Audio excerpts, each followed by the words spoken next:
Dr.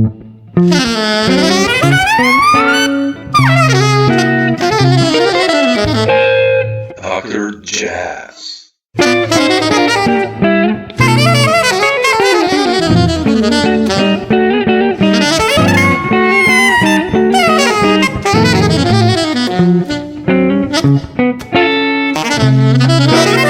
just dive in. Jazz. You know, I've done this talk with Harvie, as you know. So we talked with Harvie about your relationship, and I wanted to ask you about, like, to start actually our talk about going for it.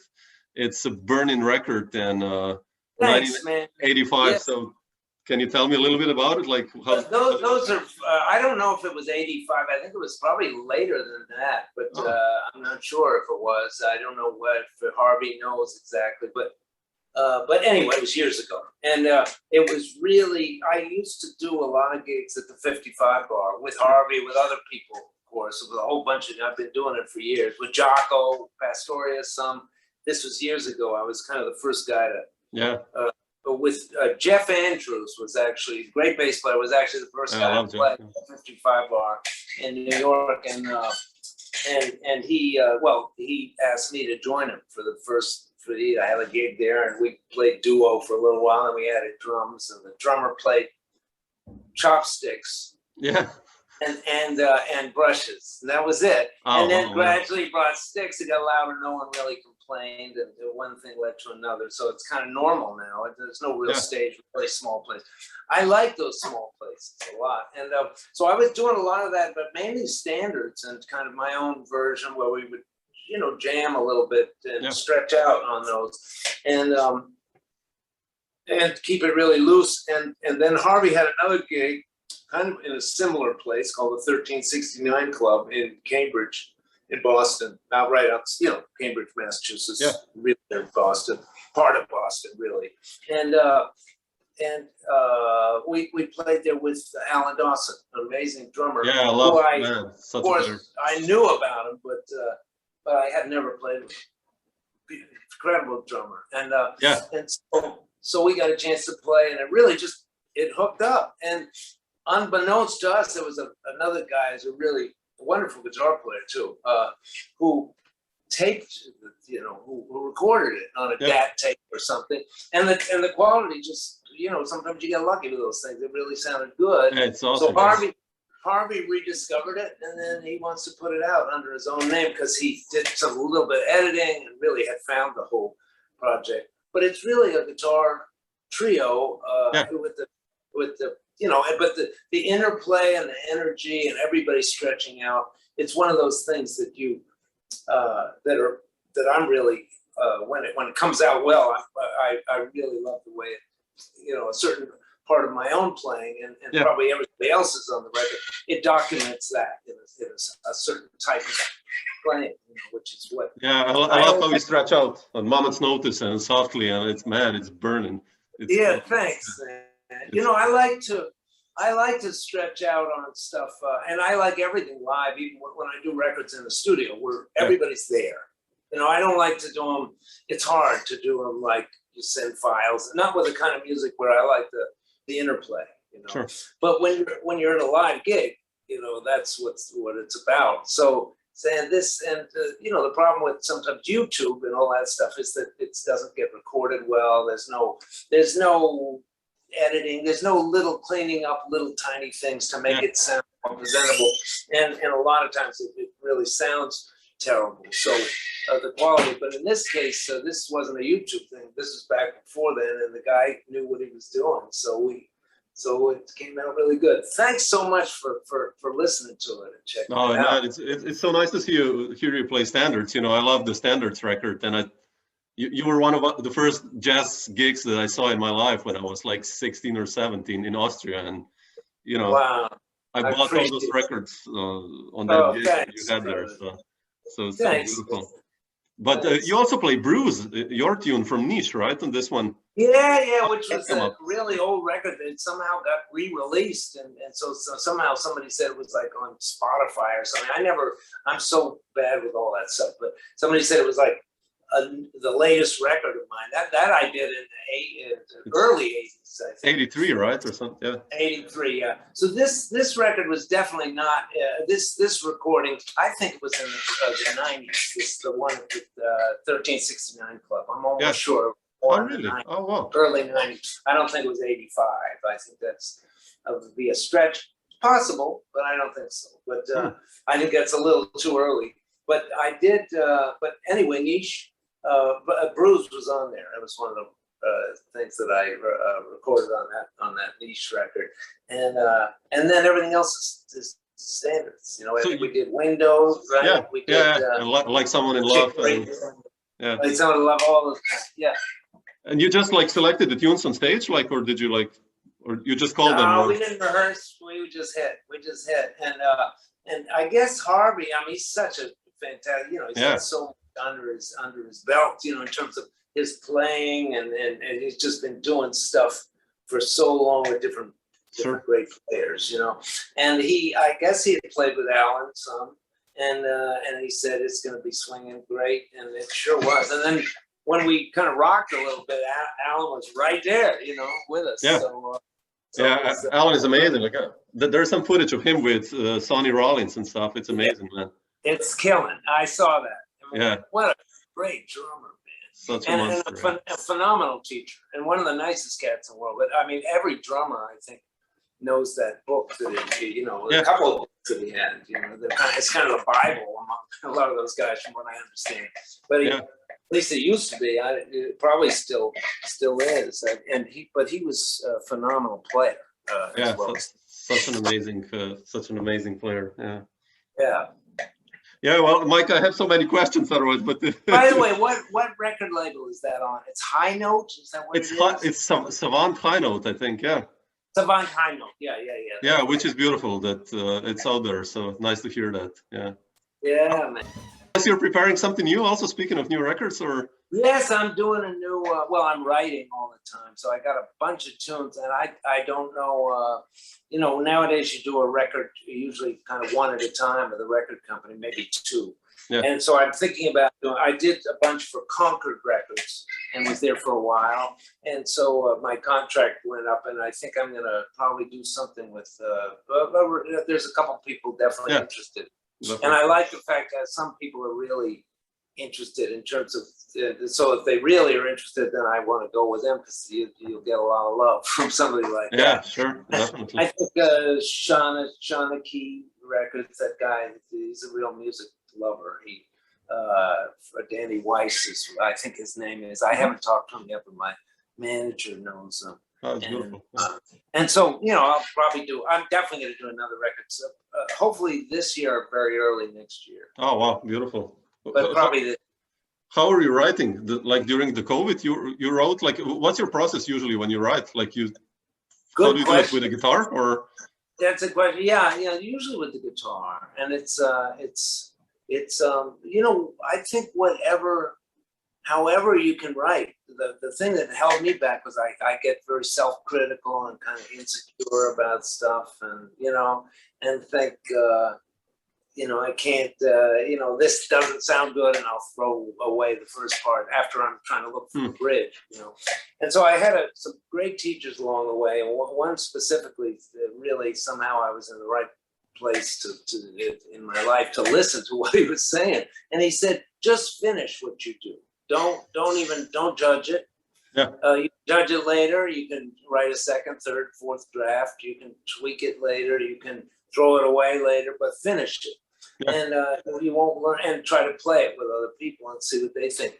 So once I started that as kind of my goal, that really helped. And so sometimes it's the starting is just a melody that maybe is in my head, or or I play something on the guitar, or maybe it's a line that I get from practicing some Bach stuff or something, just one little seed that just inspires me, and all of a sudden I think, play it in a totally different way. But, it just starts something. Or most of the time it's just something that I'll start either with a melody or a bass line sometimes. lines, like a hook, bass sure. line, write a line, and then maybe sometimes actually play the bass line and record it, try to play a line over it that fits kind of in a loose kind of counterpoint way. Yeah, I love that. Yeah, I mean, I use so many of your tunes with my students. You know, like little shoes. I always teach that one because it's so nice to learn. You know, for them to get into improv, and it's so singable. Like, thanks. Do you ever sing melodies? Like also like to write them or? I like singable regular. Yeah, I sing the melodies sometimes and write them down. You know, kind of old-fashioned way. You know, it's not. I don't use a lot of computers or. Sometimes I think for me that almost you hear it and it sounds too complete right away, you know.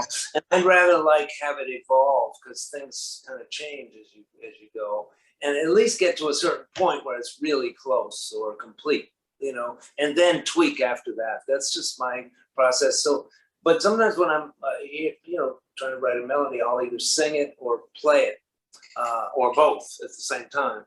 Especially the singable melodies, a lot of times I kind of sing them and write them down. You know? And then there's some that are not so singable that are more like lines, you know, like like that. Those are more played. Like chromosome or something like chromosome that. Or upside down. I love that stuff. Yeah. Thanks. Cool. I just wanted to ask you, Mike, like, who started to encourage you to write songs? Like, you know, in the 80s, you played with Billy Cobham and like all these band leaders, Miles. Did they encourage you to become a band leader, or like, how did that process go for you? Like, I just you know, I just kind of did that, but we saw what they were doing, and other people kind of encouraged me.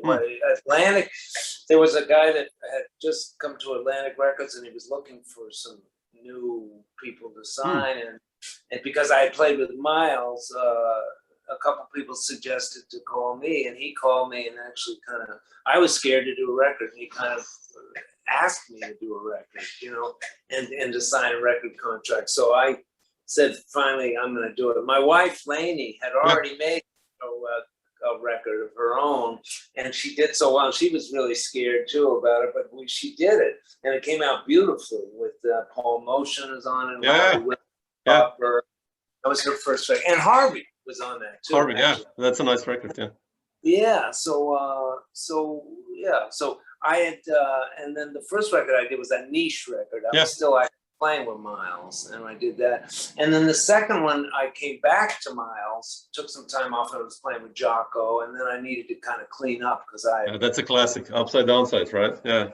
And I love that one. Upside Downside. I was playing with Miles at that time. The second time I was with him, and I played originally 3 years with him, with Marcus Miller and Al Foster and Bill Evans and Nino Sinulu, and Miles, myself, and then played with Jaco for a while, and then I was just at that point in my life, I needed a lot of, you know, patching up. I needed to take care of myself, so I did.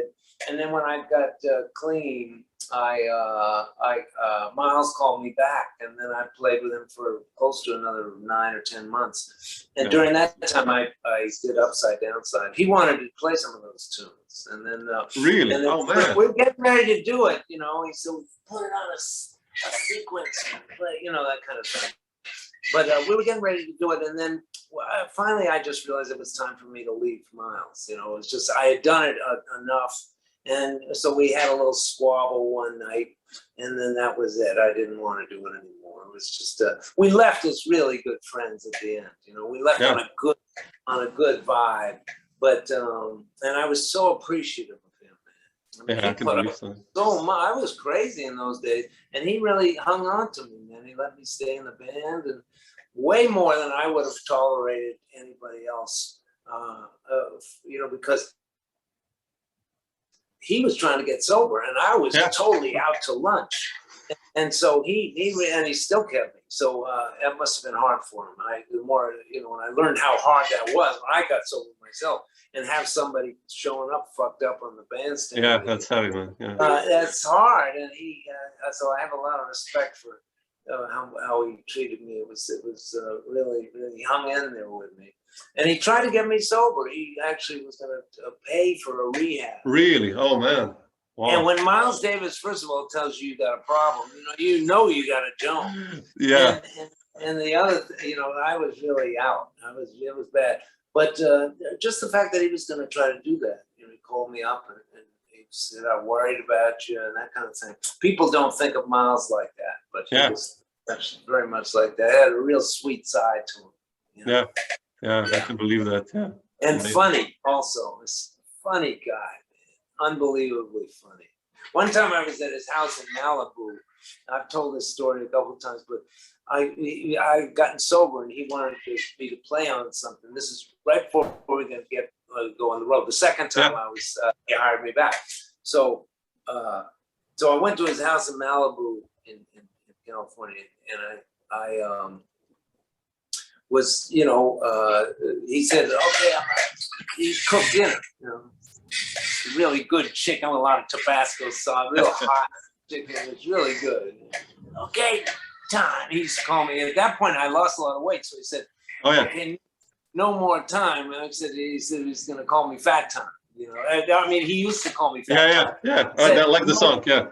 Yeah. So now he said, "Okay, no more Fat Time. Okay, time." So he just used to call me Time. That was the second time I was with the band. He called me Time, he said, "Okay, I cooked you dinner. Now let me make you.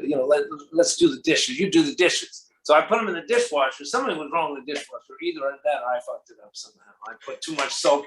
It started bubbling up. All this soap came out of there, and on the kitchen, I said, "Chief, Miles," we scold Chief, Oh, cool. "Man, what's happening with your dishwasher? What's happening?" And he looked at me and said, "Hey, Time, ask me about a chord or something, or a scale." And he just looked at the dishwasher like, "I don't know. What the fuck? That's not my expertise." Kind of, that's the vibe. But it was just hysterical. And then we just left. We left. He went and showed me his horses. He had 2 horses, kind of blue and all blue. And it was this, this kind of typical horse woman would come, with the blonde hair, blue eyes, and kind of, with a stable horse. "Hey, Miles," and he was showing up with this black Ferrari and this, he looked like more like New York City, style car. And here he is in this thing. He was, "Hey, I want to show you my horse. Hey, Carol," or whatever her name was, Oh, man. He was a really, Miles was there's a lot of stuff with Miles that people just did not understand. He didn't show the press. Really, a lot of times, but cats that had played with him knew him. He had a really warm side to him, and you can hear it all in his playing. Also, he was very vulnerable a lot of times. Very, you could hear it in his playing. Also, it's hypersensitive. Did you guys ever talk about music, like on tours? Like a lot, mostly. When we would talk about. Sometimes he would talk about music, certain scales they might want to use. Really? Oh, wow. Yeah, a little bit of that, and not too much of that, but sometimes he would play a voicing and kind of ask what he thought about this tune or that tune, or what I would think about that. Or he would tell me stories about playing with Berg, or Oh, man. So that was really when he started telling me some history. It's just amazing. And just to play with him, so much. I mean, it's just really, really awesome. And I was just so lucky to be hired in the first place. And then when he found out how fucked up I was at the time, he still kept me in the band for 3 years. Wow. And I guess he really liked my playing, which I was so. I'm always kind of surprised. I mean, I'm one of those guys that's so self-critical sometimes. I'm just grateful anybody likes my playing, that kind of thing. Because how you can get, when we're so perfectionistic, we're so, but it was really, really a treat to play with him, to be able to do all those gigs for so long. How do you react when you hear these tapes from the 80s now? I heard now one with Jaco and Bob Moses and Sal Nistico. Yeah. And man, it's like, I don't know, mid 80s, you guys are killing it. It's like those sessions must have been amazing, right? The gigs, like, well, some of those sessions are just, you know, like the one we're talking about before. When, you know, it just seems like there's always great music happening. There's tons of great players coming up now, amazing. But there were more places to play, which to me is what you want to do is take your music and communicate it to people. And there's something about playing live gigs that everybody knows that's a big part and parcel of learning your musicianship, and especially any kind of music, any kind, but especially certainly improvised music. And you know, the guys that we all love, all our heroes, they used to play 6 nights a week, you know. Oh man, yeah, sure. I mean, it was all the time. It was jazz clubs in New York. There were like Gunther Schuller told me there was like 143 jazz clubs. And now maybe there's, you know, total collective, maybe there's 30 or 20 or something, which is still more than most places. Most places only, and even the other towns and cities in the country had more, and now there's a few. So hopefully, I mean, I hope some of these little places stay open or new places open up, just because there's a lot of music students that want to play, and it's a beautiful place to put your energy. You know what I mean? Yeah. So I hope people can, you know, find places to play, along with all the studying that they do at home. You know, you want to take it out in front of people, and you learn that way so much, and it connects you. There's a way to sometimes that you know, you figure out how to reach people. You know, it's not just you play great technically in a room and, you know, by saying, you got to figure out a way to catch, as Miles used to say, to catch somebody. He might catch somebody, you know. But he knew how to do that. He had a great balance of doing what he wanted to do, but also he wanted to catch people. He wanted to get over. You know, he wanted to communicate his music, and you know, and he had that balance, and it just makes it's very kind of a deep warmth. It is at the crux of all his music, I think. You know what I mean? Is this something you learned from him, like also, and you transfer to your projects? Because that's the feeling I get when I listen to yours. I think I was always learning that from Miles, and always will be. You know, every time I listen to him, there's that warmth. They're very human. He makes mistakes, and you know, like when we did Fat Time, I played this long solo, and he liked the whole track. And I said, Miles, I want to do it again. I missed a couple of notes, and I want to do it again. He said, Fat Time, when you're at a party, you got to know when to leave. Oh man, that's a good one, man. Wasn't that a great line? That's wow. He had lines, and he was, you know, that's how he used to. When he had a feeling that was done, he'd move on.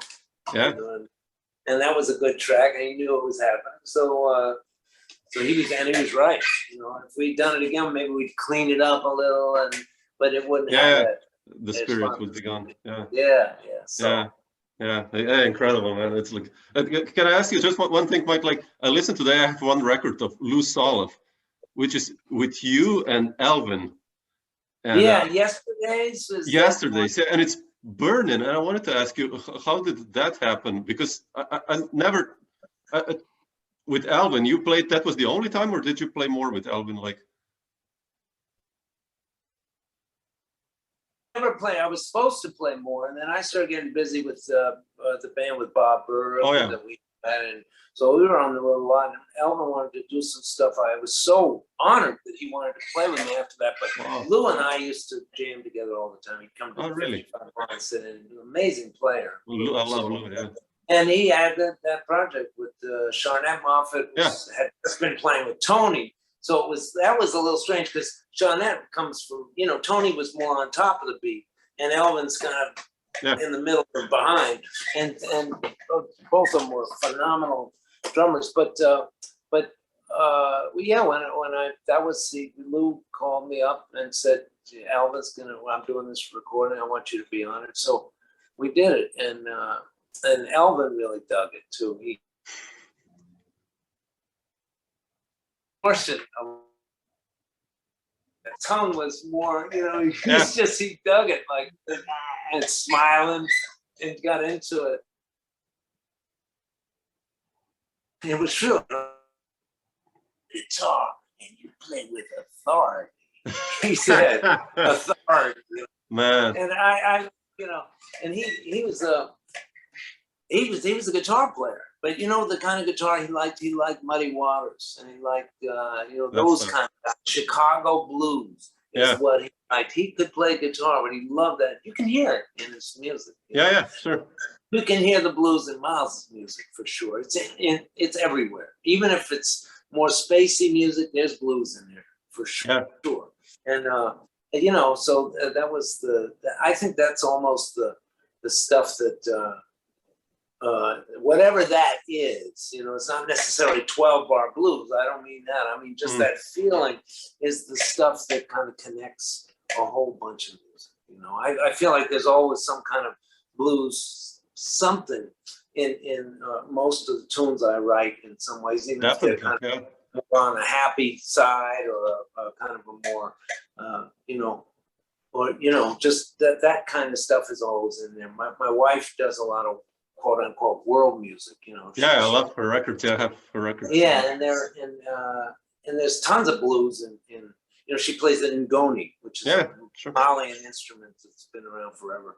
And I guess it's the predecessor of the guitar or something. Yeah. And it just she plays two notes and I'm hearing the blues on that axe. Yeah, sure. No question, it came from that. And so that's I like that idea. Well, certainly Elvin was very into the blues, and so he liked, I guess, the fact that he heard a lot of that coming from me. And we hooked up. I mean, he was special. I wish we could have done more because that would have been really, really fun. But, I love. I've done so many talks with guys I love. Like with Adam Nussbaum and Jerry Bergonzi, all these guys who played with you so much, and they're so amazing too. Those cats. Yeah, wow. Bergonzi, forget it. And Adam's one of the most swinging drummers alive. Man, that group with Michael, you had I spoke with Adam about that, and Adam was like, "Yeah, man, we fucking killed it," and there's so much footage on YouTube. You guys just burn it with. I'm such a huge Michael Brecker fan. He's for me one of the greats, and absolutely. You two guys together, that was Well, he also, personally, he really helped me get sober. Him and Bob Berg. Because I was just coming into it and getting sober, and they'd already had a couple of years of sobriety. It's not easy to do that, and so they really, really, really helped. And it was great for me to be in a position where I was actually playing the gigs that I were doing was with Bob, and then with Michael, and then back with Bob, and so that really helped that they were, working on that all the time. That was like a priority, even above music. Because without that, everything would have been, they had to take care of that first. So, and Michael was just amazing with that. And of course, his music was phenomenal. It's too bad that, he left so much great stuff. Both those guys left so much great stuff behind. But I of course, I miss them all the time. I love the groups with Bob, man. Like that bootleg you guys did, the games, Yeah. That came out I don't know if it's official or not, but which is short stories and cycles basically played live. And your team man. Yeah. You and Bob had such a thing going on, really. And the rhythm. He was badass. He just had such a swing feel and all this natural vocabulary just from listening, basically. He studied some, but I was studying with this guy, Charlie Banakis, and I check out Jerry Bergonzi's books all the time. And Bob had some of that and understood it. Sometimes he would say, "No, I don't really know what that is. I just listen." But most of the time, most of his stuff, he knew all of it. But most of his stuff was really just listening. He just had an amazing ear, and he just was playing tenor when he was a kid, and he listened to the radio and copped all the stuff. Just the old way of doing things. Yeah. So he was a real natural, and a sweetheart too. And like I said, I miss him forever. But I was sure grateful to play with both those guys. Yeah, like the incredible groups you guys had, and also the Bergonzi. I have that record, Vertical Reality. You guys did. I think it's with Billy Hart on drums. Billy Hart and George Mraz. George Mraz. Yeah, and Andy Laverne also. Yeah, Andy. Yeah, that was really fun. Those tunes, yeah, that was a nice record. We did. I guess I played on 4 or 5 tracks on that record, and we did it. It was in the afternoon, just direct to 2-track, and mixing on the fly, and then it's done. Did you otherwise play with Jerry also some more, like gigs and stuff? Because you and Jerry also had such a. Did you play with Jerry Bergonzi also, like? Gigs? I played a bunch in Boston. Because you have such a nice connection also on that track. Oh man, I love playing with him. Man, what an amazing cat! I mean, he's so phenomenal. Mike used to say he was his favorite. His like greatest living tenor player. Really? And man, I mean, there's no greatest. Sure, okay. You get to a certain level, and it's just. But he is such an amazing musician. Of course, Mike, loved and always loved Joe Lovano. They did gigs, and Liebman is another absolute genius. Oh man, what an amazing cat! Yeah. I mean, I did a record with him. It was called Back on the Corner. It was like a Miles kind of. We did a couple of those. Really? I have to check this out. And Anthony Jackson has 2 bass players. It was, leads has all kinds of different ideas. An acoustic bass player, and me and who am I thinking of? Vic Juris or great guitar player, Vic Juris. Vic Juris, yeah. We were both on that record together. Vic was killing. Man, Vic was such a player. So we did a couple gigs, but I played some with leads that jamming and stuff like that over the years. But when we just had to did that little project, it was such an honor. And so, first of all, the band was great, and a great drummer too. The cat that played with leads all the time. And, I can see him. I know his name, but I can't think of it right now. But great drummer and great bass player. And we did these gigs at the Birdland in New York around that record.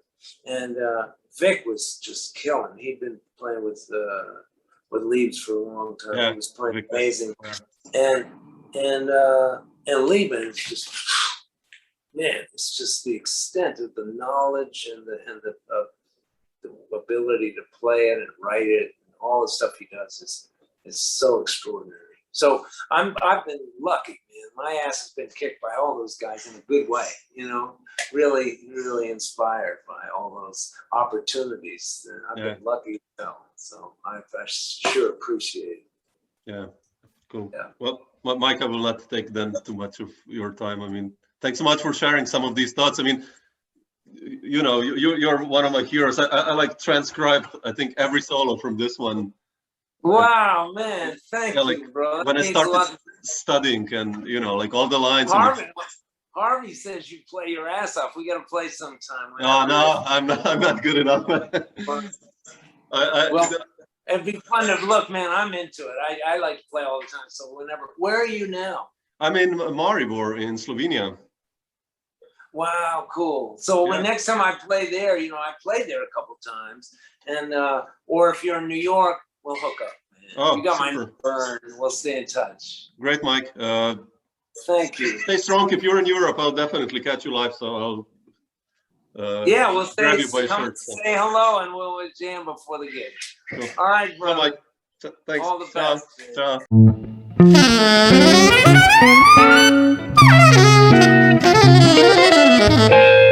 Dr. Jazz.